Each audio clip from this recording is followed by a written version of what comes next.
കിരീടമൂർധ്വതിലകപ്രോദ്ഭാസിഫാലാന്തരം കാരുണ്യാകുലനേത്രമാദ്രഹസിതോല്ലാസം സുനാസാപുടം ഗണ്ഡോദ്യൻ മകരാധകുണ്ടലയുഗം കണ്ടോജ്വലകൗസ്തുഭം ത്വദ്രൂപം വനമാല്യഹാരപടല ശ്രീവത്സദീപ്രം ഭജേ.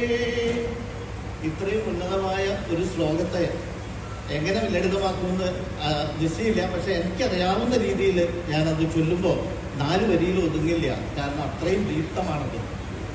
ധ്യാനിക്കുന്നു ഞാൻ എന്നുള്ളിൽ നിന്നും പൊൽകിരീടം ചൂടി സൂര്യതേജസ്സു തോൽക്കും തിളക്കമോടെ നിറവാർന്ന ഭഗവത് സ്വരൂപത്തെ ഗോപിക്കുറിയണിഞ്ഞ നെറ്റിയോടെ കരുണാദ്രകടാക്ഷമോടെ പുഞ്ചിരി പ്രഭതൂകും മുഖത്തോടെ സുന്ദരതരമാം നാസികയോടെ സുവർണ മകരകുണ്ടലങ്ങൾ തിളക്കവേറ്റും കവിൾത്തടങ്ങളോടെ കൗസ്തുഭരത്നം തിളങ്ങും കഴുത്തോടെ വനമാലകൾ മുത്തുകളിവ ചാർത്തിയ മാറിടത്തിൽ ശ്രീവത്സമഴകിൽ വിളങ്ങുന്ന മൂർത്തിയേ.